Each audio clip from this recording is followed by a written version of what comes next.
Singapore, one of the world's smallest yet most fascinating countries. When planning this trip, almost all my friends and family who have visited Singapore said don't go for more than a few days, you'll be bored. So what did I decide to do? I decided to go for 7 days. From a luxurious hotel stay in a suite that looks straight out of a Hollywood movie, to iconic sites I've always dreamed of seeing, one of the top zoos in the world, and a nocturnal night zoo in one day, a rare meal that could be deadly if prepared wrong, a seafood feast at a legendary restaurant, a lavish bucket list meal, and an entire day at the world's best airport. Will it be the Singaporean vacation I've always dreamed of, or will I have overstayed my time in Singapore? Well, I guess you'll just have to find out.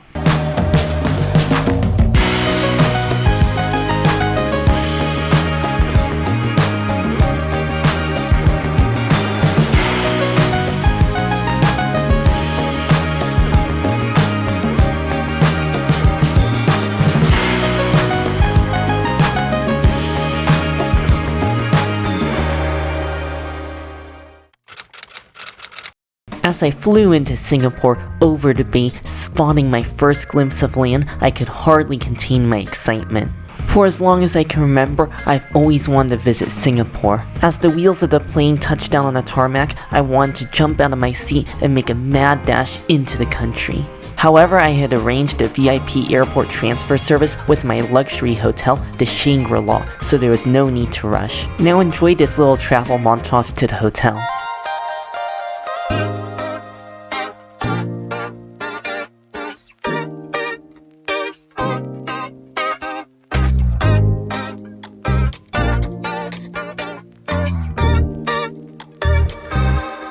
Cause tonight I'm gonna take you out and live the dream that we've been talking about. So we can dine and spend up all our notes.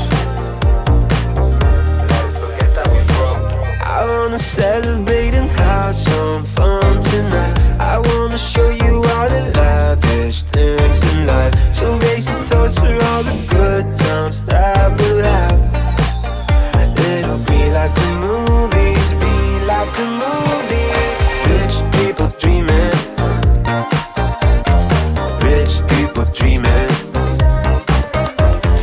rich people dreaming, rich people dreaming.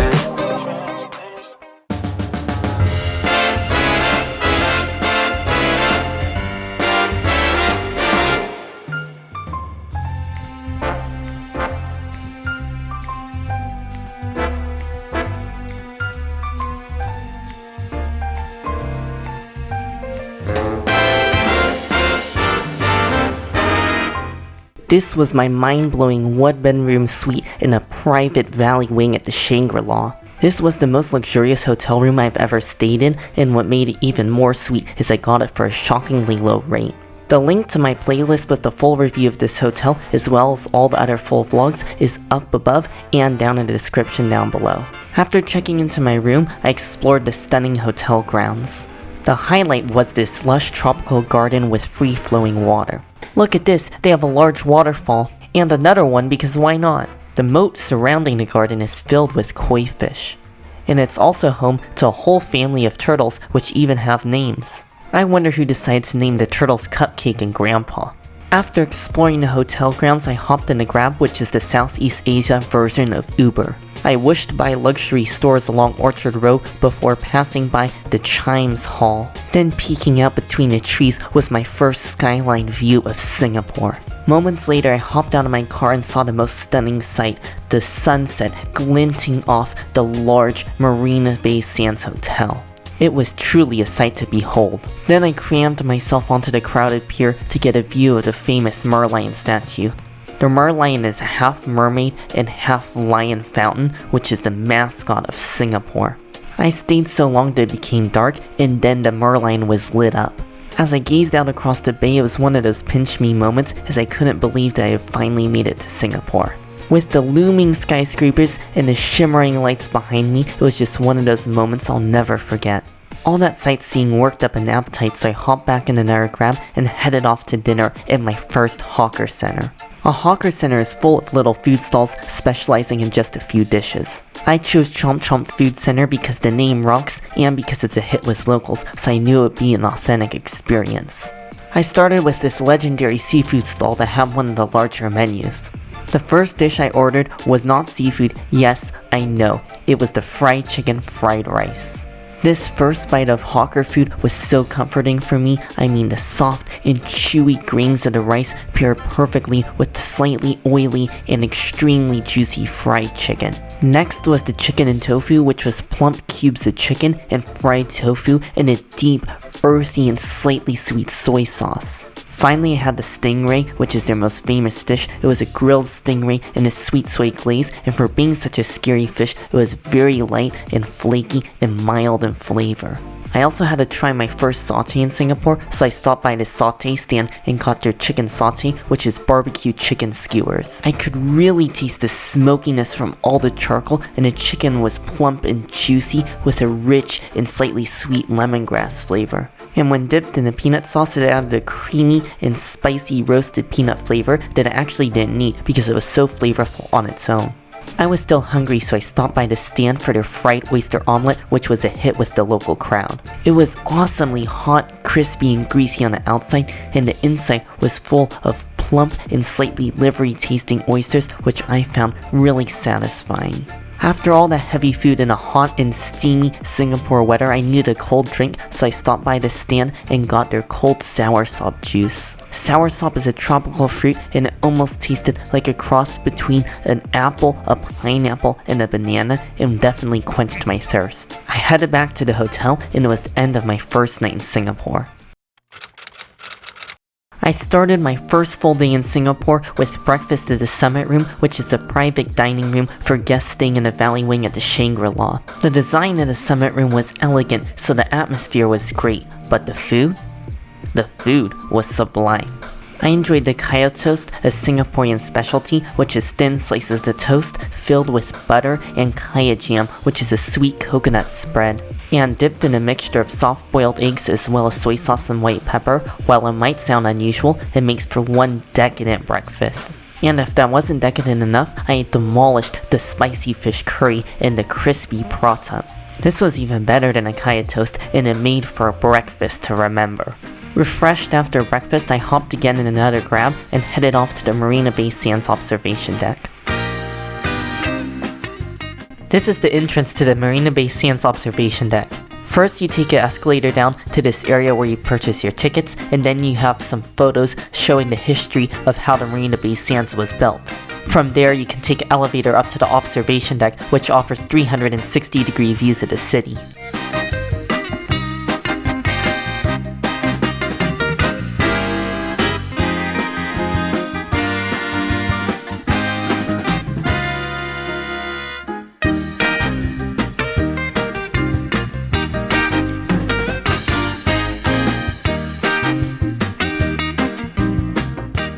After taking in the sweeping views of the city, I headed off to one of the most popular hawker centers in Singapore for lunch. This is Maximal Food Center, which is known for one legendary stall. This is Tian Tian Chicken Rice, which is known for having the best chicken rice in Singapore, and they are on the Michelin Bib Gourmand Guide. There is always a long line because of its celebrity level status, and the day I went was no exception. Thankfully, the line moves quick, so I only waited for 15 minutes before securing my precious chicken rice.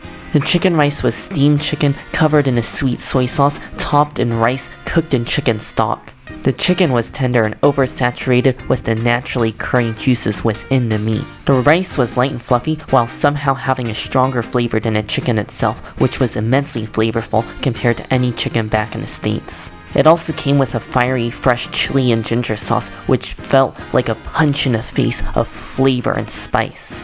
After the spicy chicken rice, I grabbed a drink at the stand that was selling Taylor Swift coconuts, whatever in the world that is. I ordered a Long Long juice, which is made from the Long Long fruit, which is native to Southeast Asia. It instantly cooled me down and prepped me for my second lunch. Yes, you heard that right, I got a second lunch because whenever you see a line, you stop. I got the fishball noodle soup, which is another popular hawker dish. The fish broth was light and fragrant and had a natural sweetness from the fish and wasn't fishy at all.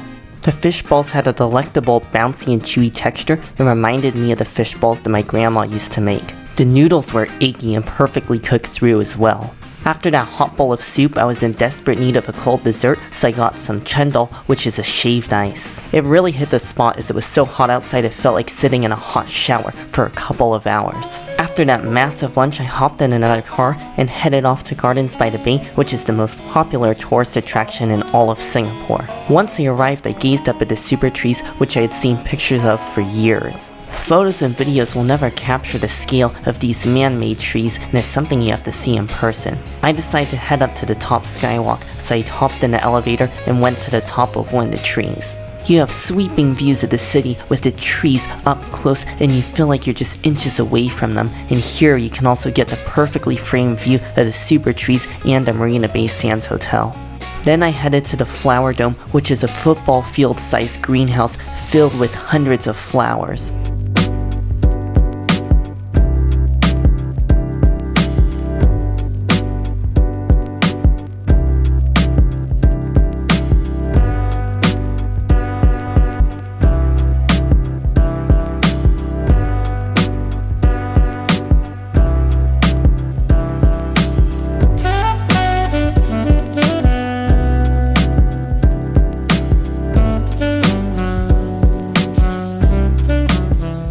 There was honestly just too many flowers to see, but after a while, I thought it was enough, and then it was time to head to the Cloud Forest, which was like the cooler big brother of the two domes.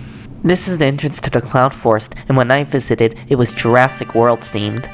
So as I stepped in, I was serenaded by the Jurassic Park theme song, and then I looked up and saw this huge 4-story waterfall, and then it was surrounded by animatronic dinosaurs. This was pretty wild. I mean, where else in the world other than Singapore will you find this unique mashup between a garden and a theme park? I got the mandatory waterfall picture, and then I was off to explore the indoor Jurassic World.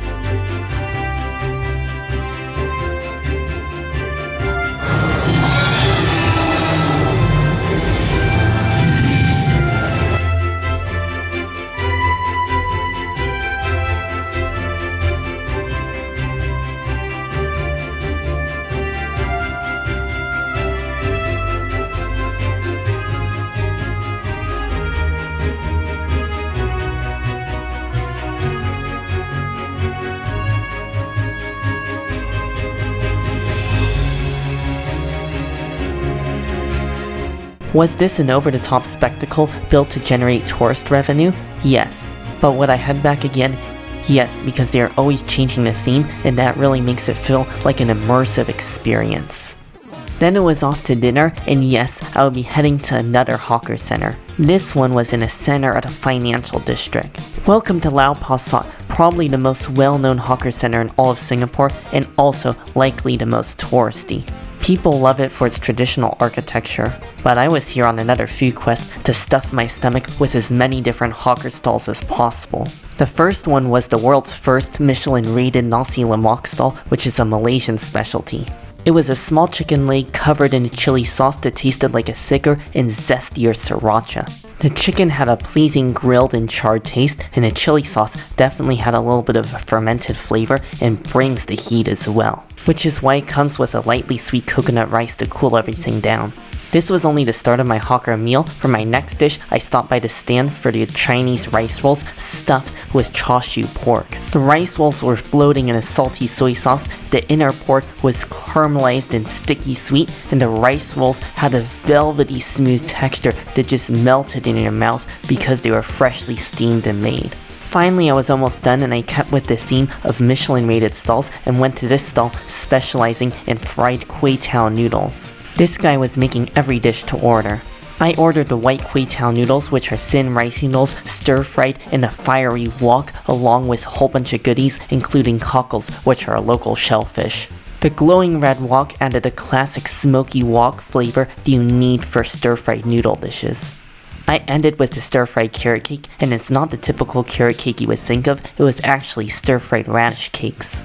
After finishing this, I had to throw in a towel because I was about to burst from my oversized hawker meal.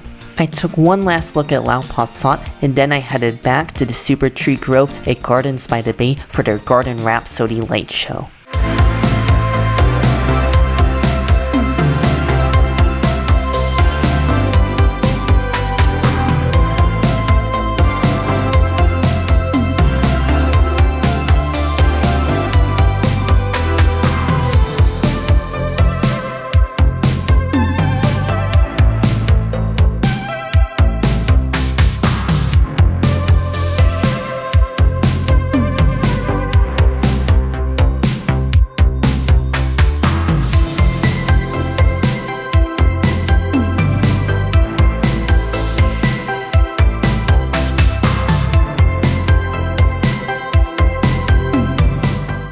This was a wonderful nighttime show and something you must experience when you're in Singapore. Then I rushed back to the Marina Bay Sands for their water and light show, which was starting in less than an hour.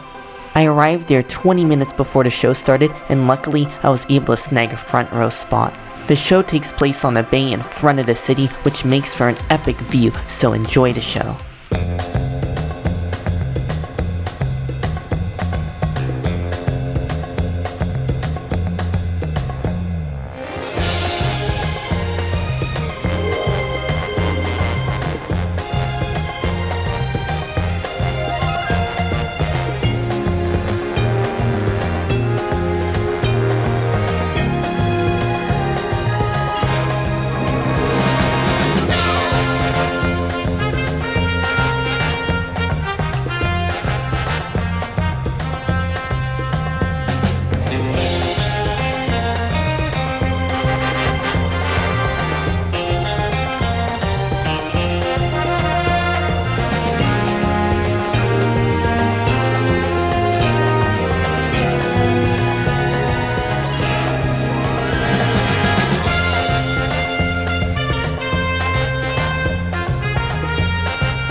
As the water and lights of the show faded, it was the end of my first full day in Singapore. The following morning, I started my day off with breakfast at The Line, which is the main restaurant inside the Shangri-La. This was the largest breakfast buffet I've ever been to at a hotel, and the options were endless. This was a solid buffet. While not as amazing as the Summit Room, it still did the job.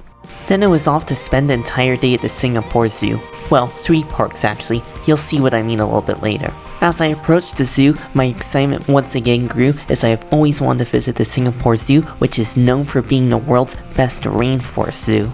The first animal that I saw was the proboscis monkey, which has a huge and cartoon-like nose.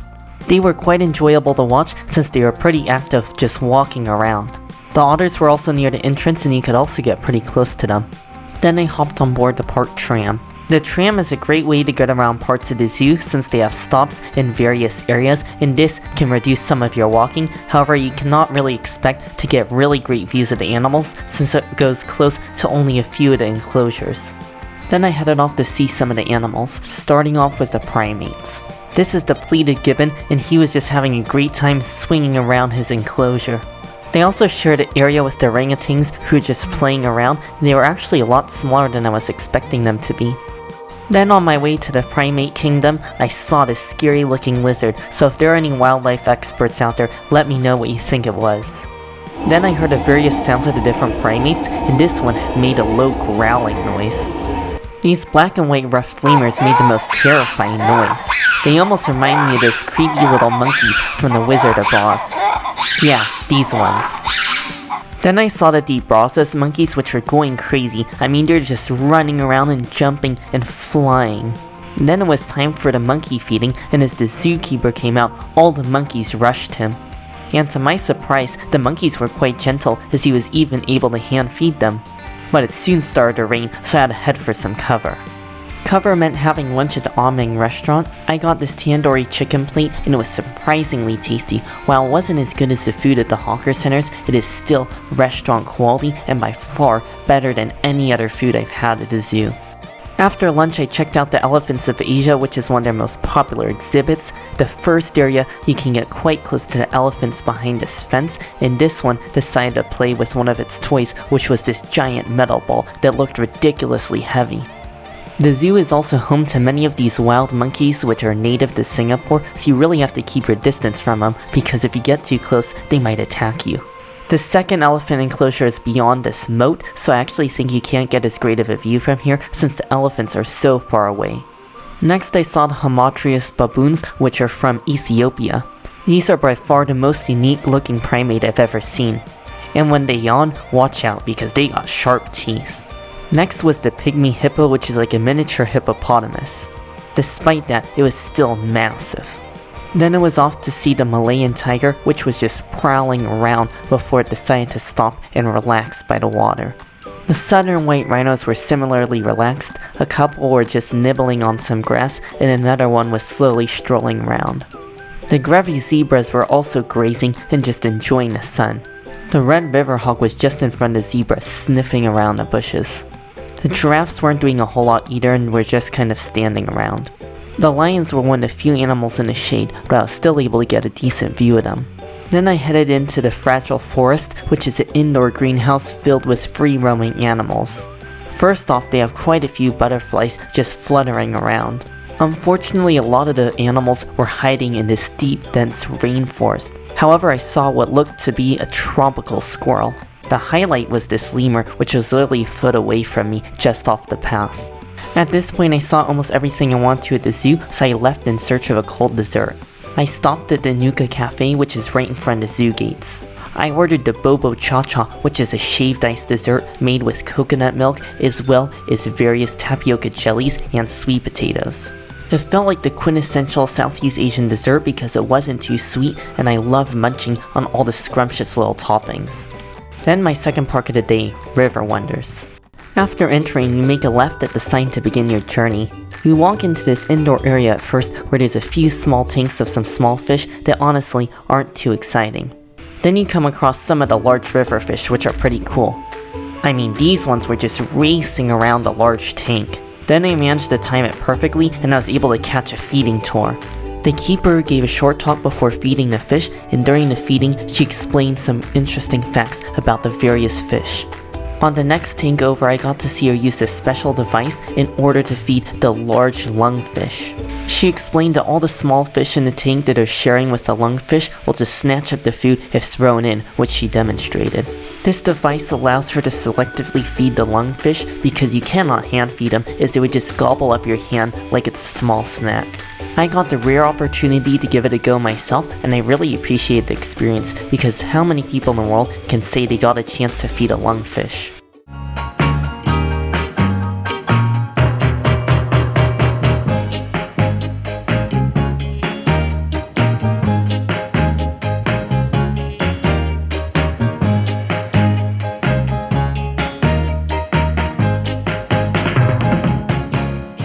Before viewing the pandas, which are the highlight at the aquatic zoo, don't ask me why, I got to see these sturgeon, which looked like prehistoric fish. Then it was time to enter the giant panda forest, which was the exhibit I was looking forward to most at River Wonders. The first animal I saw was the red panda who was sleeping, however I was still able to get some quick shots of him peeking out between the trees. Then it was time to see the giant pandas, who are very active but a little bit camera shy, however I still got some great shots, which you'll now see.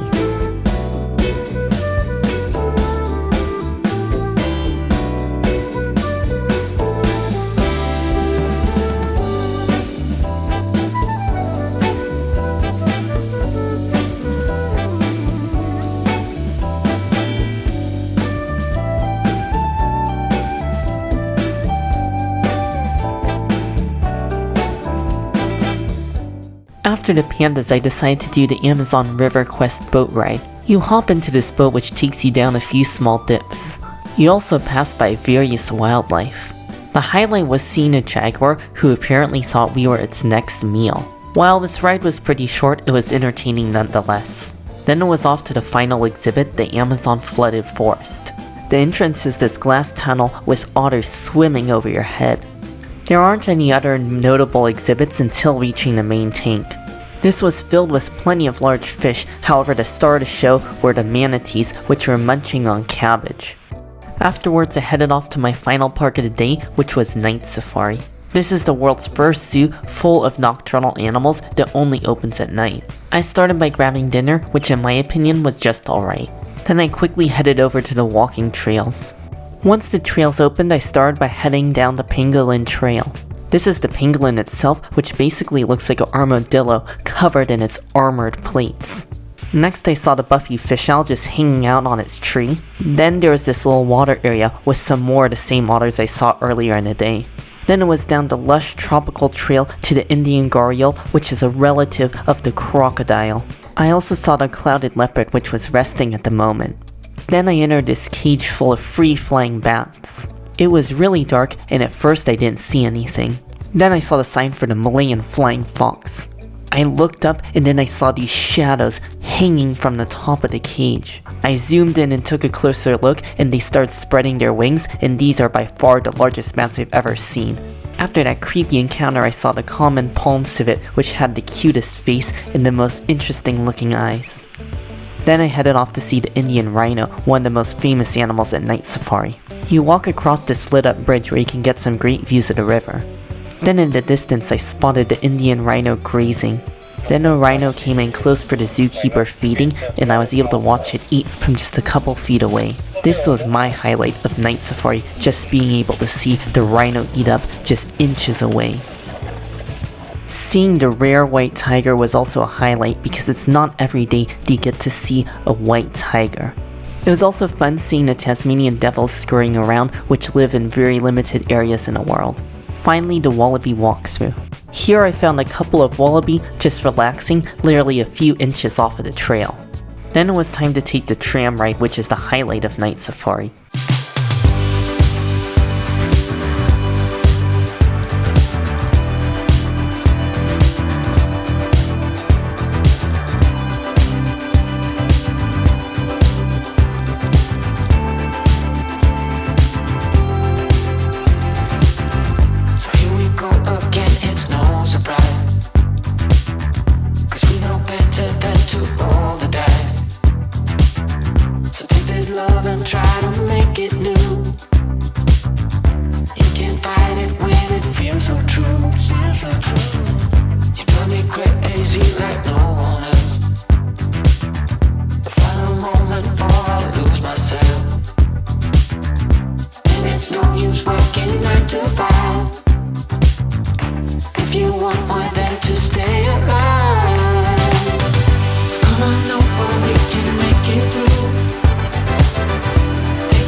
Stop and wondered why we let our love shine all through the night. Just you and me, babe, until the morning light. The morning light. So come on over, we can make it through. Take my hand, I know just what to do. Just what to do. On the beat, keep dancing through the night, keep dancing. Stay up until the next day.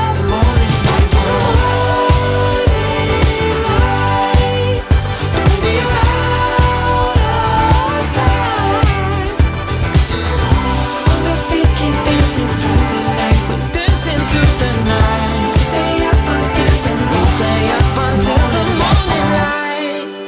After the tram ride, I headed back to the hotel and crashed after an animal fun-filled day. I started off my 4th day in Singapore with my final breakfast at the Summit Room as I would be checking out. First, a cup of the Shangri-La signature black tea blend. Then I had this ridiculous dish that was made up of poached eggs, topped off with little crispy pieces, and then topped off once more with caviar. This was bougie and delicious because it's not every day that you can find a dish like this at a hotel. Of course, I ended with the spicy fish curry, which was so addicting I still dream about it. After that breakfast fit for a king, I headed off to explore Chinatown. I started by stepping into the picturesque Buddha Tooth Relic Temple. This is the entrance to the Buddha Tooth Temple. Out front they have complimentary incense which you can place right here. The inside hall is ornate and covered in gold, and it's so dazzling it's almost blinding. There was another area filled with religious artifacts, none of which I'm familiar with, yet it was really impressive to see how this temple was just put together. If you're me, you're always hungry, so immediately after finishing the temple, I headed directly across the Chinatown complex, which is the largest hawker center in Singapore. It is a maze you can quickly get lost in, but luckily I found my spot. This was a famous stand selling Chinese herbal soup. The man working there reached inside this giant insulated clay pot and extracted a cup of soup for me. I had the black chicken soup because I needed to know what black chicken tasted like. And believe it or not, it simply tasted like a regular chicken, however it was very tender and it definitely tasted like the healthiest hawker meal that I had so far. I quickly followed it up with fish maw and pig stomach soup from another stand, and I know what you're thinking, pig stomach soup, how could that be any good? Well, I've actually had pig stomach at least a couple of times when eating out with my grandma, and if done right, it's surprisingly tasty. And done right was the best way to explain the soup. It had a thick, milky and creamy bone broth that rivaled the taste of a Japanese ramen broth. The fish maw is an air bladder of a fish, so it basically acts like the kitchen sponge at a sea, and it just absorbs all that delicious broth and is just like a serving utensil for your mouth. The pig stomach was perfectly cooked and had no off-putting flavors as it was very clean tasting. Once again, it was another hot and satisfying hawker meal. Before leaving Chinatown, I checked out some of the colorful murals, as well as all the picturesque architecture. There was something satisfying with just seeing all these brightly painted buildings. Then I was back in another taxi, and up the driveway to Valley Wing for the final time. I guess as they say, all good things must come to an end, and this was no exception as I would be checking out and transferring hotels. After checking out, I hopped in another ride, and then I headed off to the Four Seasons, which was my next hotel, and I just decided to drop off my luggage since I didn't have a lot of time. And that is because I had afternoon tea booked at the Atlas Bar. The bar has got a really cool gothic design to it because I really appreciate all the little details, and you can really see all the effort the architects put into designing this. This is one of those experiences I would recommend doing once if you're in Singapore because you definitely gotta go for the atmosphere, and it doesn't hurt that the afternoon tea is fairly delicious as well. It's just not something I would do probably more than once. After my tea, I checked into my room at the Four Seasons, which was nice and modern. It was wonderfully spacious, but my favorite part was the view. You could see all the skyscrapers in the Orchard Road area of Singapore, and then if you look down to the distance you could even see some mountains. After getting settled, I was off to one of my most anticipated dinners of the trip. I would be having Peranakan food, which is a unique blend of Indonesian, Malaysian, and Chinese cuisine that originated in Singapore. I dined at True Blue Cuisine, perhaps the most famous Peranakan restaurant in all of Singapore, which is right off of Armenian Street. Their signature dish is chicken and tamarind sauce cooked with buah kalak nuts. If prepared incorrectly, you can die as they are one of the deadliest nuts, so basically they have to be buried in volcanic ash for 40 days and then thoroughly cooked before it is safe to eat. To eat, you scoop out the inner paste from the hard shell. The taste is exquisite. You are hit with the flavor of coffee, chocolate, fermented soybeans, citrus, and then it ends with a spicy finish, and the taste almost lasts a full minute as you slowly enjoy it. To me, it's no surprise why it's a staple of Peranakan cuisine, and if given the opportunity, I would definitely enjoy it again. I feasted on several other dishes which had a warming home-cooked taste. This is one of those rare cuisines that cannot be found outside of Singapore, so I think it's almost worth traveling halfway across the world just to enjoy this Peranakan food. It is safe to say that I went to bed that night with another full and happy belly. The next morning I enjoyed my first breakfast at the Four Seasons. This was a solid buffet with many hot dishes as well as different cuisines. One of the highlights was the Peranakan desserts. This was a pleasant surprise as all of them were quite unique, and the closest comparison I have to it is they're sort of similar to Vietnamese desserts, but they definitely have their own twist to it. After breakfast I was off to Little India, and my first stop was the main Hindu temple there. The outside was painstakingly detailed and the interior was no different. This was my first time visiting a Hindu temple, and I'm glad that I got to experience this because it was really interesting just to see all of the decorations. Then off I went, weaving my way down the narrow sidewalks past all of the crowded souvenir shops and all of the neon mobile phone repair signs. Then I was almost at Mustafa Center, a 24-hour department store. This is the entrance to Mustafa Center, which is 6 stories and filled with over 300,000 items. I entered the first floor where I first saw tons of different luxury watches. Then I decided to head up to the second floor. They are prepared with an endless amount of suitcases in case you buy too much of Mustafa and you need to take a whole nother 2 suitcases back home. How about light up fountains? Enough Merlion statues for every single person in Singapore. They also have an endless amount of Indian snacks. If you want to stock up on Kit Kats, Mustafa's got your back. They also have luxury handbags. And that's all the time I had for Mustafa Center. Then I headed off to lunch at the Banana Leaf Apollo, which is one of the most legendary restaurants in Little India. They've been serving up their beloved fish head curry for the last 51 years. Fish head curry was created in Singapore by Indian chefs when they noticed that Chinese customers enjoyed fish heads, so they decided to add fish heads to their curry. It soon caught on and became popular with all Singaporeans. The fish head was absolutely delightful with soft flaky meat surrounding the head, and it absorbed the flavor of the spicy and zesty curry sauce. After lunch I headed back to the hotel to change because I was off to afternoon tea at the Raffles Hotel, which is the oldest and most expensive hotel in Singapore. It has a grand design that reminds me more of an 1800s mansion rather than a hotel. There is an outdoor courtyard off to the side that I had access to as a non-guest with a large fountain in the center. The entrance to the Raffles literally has a red carpet leading up to it. The second you step inside, you see the crystal chandelier looming over the grand and cavernous lobby. If that somehow wasn't enough, they had a live harpist. The quality and variety was great as well, with plenty of finger sandwiches and a seemingly endless amount of sweets. While it was pricey at $100 a person, I would say it's definitely worth it if you're looking for an absolute best afternoon tea in Singapore. After making a quick pit stop at the hotel, it was off to dinner at a legendary restaurant. Welcome to Long Beach UDMC, the creator of the Singaporean black pepper crab. The restaurant overlooks the water, so you can see all the ships in the distance, as well as all the waves crashing along the shoreline. The restaurant is also minutes away from Changi Airport, so you can see all the jumbo jets in the distance. Of course, I started my meal with the black pepper crab, which is a local mud crab covered in a black pepper sauce, and they give you an extra side of sauce as well. The mud crab was pre-cracked, which made it really easy to eat since it had a really thick shell, and the meat inside was glorious. The meat was succulent and juicy, and the black pepper sauce had a sharp, peppery flavor and a smoky finish. I also had to try the chili crab, which is a popular dish in Singapore. The sauce had a light tomatoey flavor and a sharp garlic and chili oil taste that drove me nuts. This sauce was just liquid gold, and if I could bottle it up and bring it home with me, I would.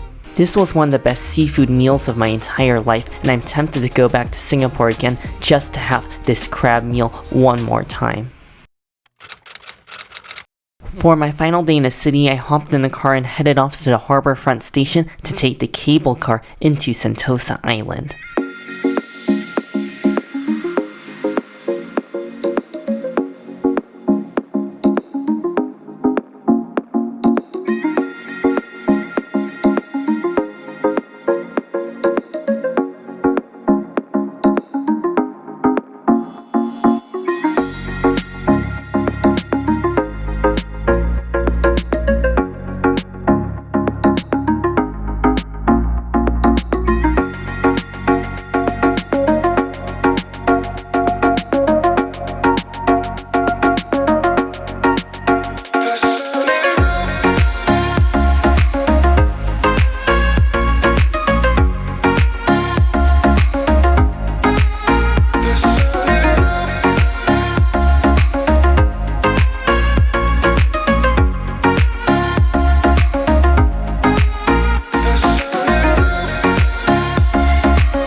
After arriving on Sentosa Island, I spent a couple of hours doing the Skyline Luge, which is like this wheeled sled you take down these winding paths that go through the jungle. This was an exhilarating ride that I can recommend to adrenaline junkies like myself. Then to slow things down, I decided to head off on another cable car to the Fort Siloso Skywalk for scenic views of the city as well as the island.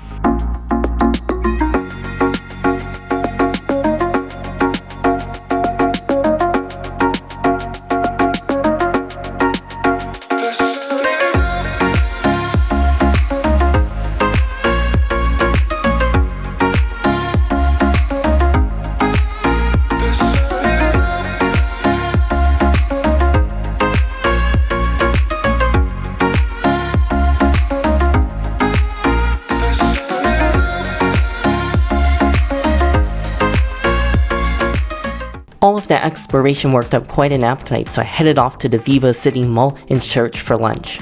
I ended up deciding on a Food Republic food court located on the 3rd level of the mall, which had a variety of different shops selling made-to-order dishes.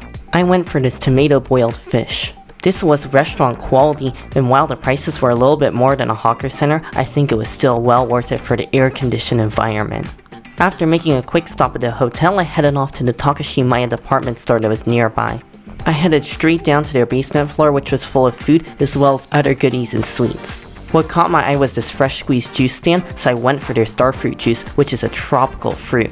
I loved the rich tart flavor and small pieces of fruit in there, and it had the taste of a cross between an apple and a pineapple. Then I changed at the hotel once more for a special dinner at Nobu. We were led by the hotel staff to the check-in desk in front of Nobu. Then we were whisked away through their secret back entrance to the restaurant.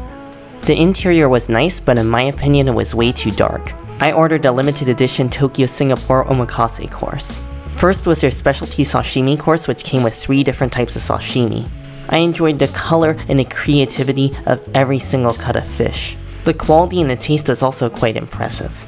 Next came the sushi course. In my opinion, the rice was a bit on the under-seasoned side since it didn't have a lot of flavor. The fish itself was decent quality. However, I felt like the quality of sushi didn't really match the price of the meal. Next were the seared scallops and the sesame dressing, and while this was delicious, I would say it wasn't super creative and it didn't really blow me away. Next was the lobster and lemon pepper sauce, which was one of the juiciest pieces of lobster I've ever had. However, the lemon pepper sauce was tasty, but again, not super creative.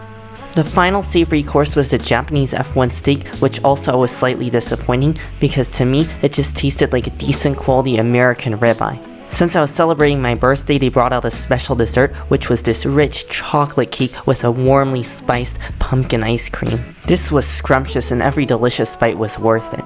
The dessert that came with the course was the matcha tart, which was equally delicious. While the food was good and the service was above and beyond, I still don't think it was worth it to justify the high price of this meal. As I finished up my last bites of dessert, my last night in the city came to an end. I started my last morning in Singapore by heading to the airport early, even though I had a late evening departure. Normally I would not get to the airport like 10 hours before my flight leaves, but in this case I wanted to spend the entire day at Changi Airport since it's known for being the world's best airport. I quickly dropped off my bags with Singapore Airlines in Terminal 3 and then I headed off to explore. First, I headed off to the Jewel, a shopping mall smack dab in the middle of Changi Airport. The crown jewel of the Jewel, shall we say, is the Rain Vortex, which is the world's tallest indoor waterfall. I started by viewing the vortex on the ground floor, just feeling all of the mist from the waterfall in my face. Then I headed to the middle level and I was able to see the vortex just framed by all of this lush greenery that looked like a tropical jungle. This was an interesting angle to see the air train as well, which passes right past the vortex. Finally, I headed to the top floor for the canopy walk, which was 8 Singaporean dollars per person. This is the entrance to the lush canopy park. I first started off with the topiary walk. Immediately I spotted these 2 silly gorillas. There were also quite a few flower sculptures in the shape of birds, like this blue one, or these 2 little guys. There was even this huge peacock, which was pretty amazing. If you want your green time at Changi Airport, this is definitely the place to be. Towards the end was this bear sculpture. Then there was this water area full of lily pads. Finally, an elephant flower sculpture doubling as a fountain. Then I came across a lookout which gives you the best possible view of the rain vortex in a jewel, and it is one of the most iconic sights in Singapore. It is just mesmerizing to stand here and watch the air trains go past the vortex every few minutes. Then came the Discovery Sides, Foggy Bowls, Walking Net, and Bouncing Net, all of which were made for kids.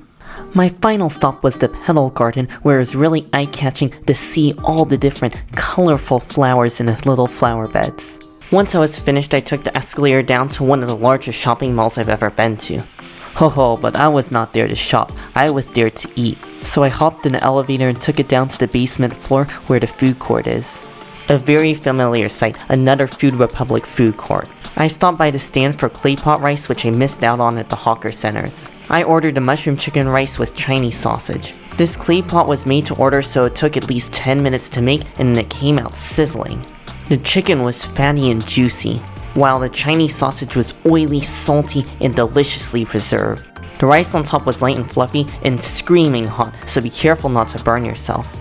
The rice I scraped off of the pot was crispy and slightly charred. Everything was just covered in a dark soy sauce that was earthy, sweet, and addicting. I couldn't have been more happy with my final meal in Singapore. After trying out a flight simulator at the Changi Experience Studio, I headed to take the air train through the Jewel.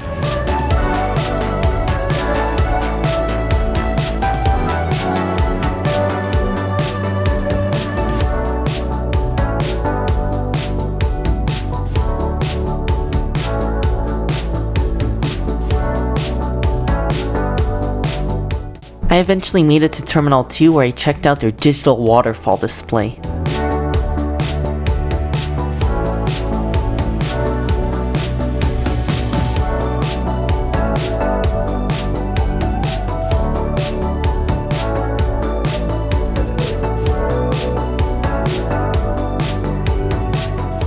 Then I headed back to Terminal 3 to check out the world's tallest airport slide. This was a lot shorter than expecting just as I twisted around every corner, however I think it's still worth checking out if you have hours at Changi Airport. Then I headed to the secure area of Terminal 2 to check out the Enchanted Garden. It was fascinating to see all the flowers as well as the free-flowing water and koi fish.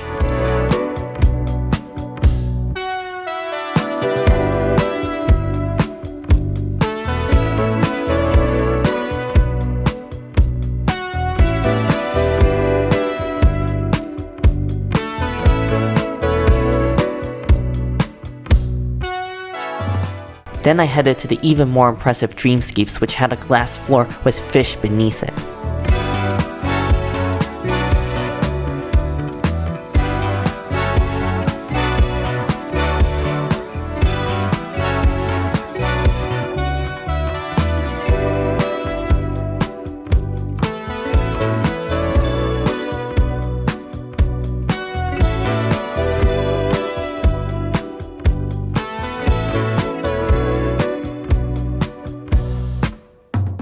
Finally, for my last attraction, I headed back to Terminal 3 to the Butterfly Garden, which had hundreds of butterflies just fluttering around.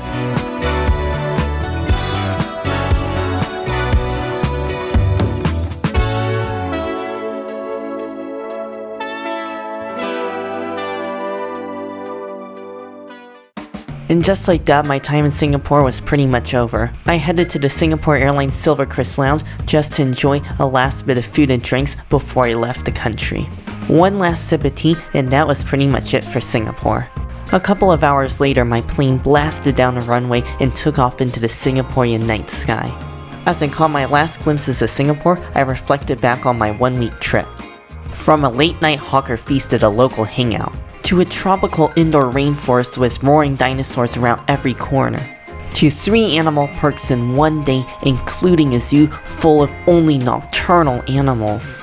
A potentially deadly meal at a traditional Peranakan restaurant that ended up becoming one of my core memories of this trip. The most expensive afternoon tea inside of a hotel opulent enough for royalty. Lush greenery and panoramic views on a tropical island. And finally, a busy day running around the world's best airport. Now at this point, if you're wondering if it's worth it to spend a full week in Singapore, I'm here to tell you yes. While you can knock out most of the main touristy sites in just a few days, what's the fun in that? If you dig a little deeper, you can find the rich culture of Singapore. such as authentic Chinese food, Hindu temples, traditional Peranakan cuisine, and so much more. One day, just one day, you will have to make it to Singapore because there's nowhere else really like this in the world. If you've made it this far, I just want to give you a big thank you for sticking around until the end. And as always, make sure if you enjoyed the video to give it a like, and also don't forget to subscribe, and I'll see you in the next one.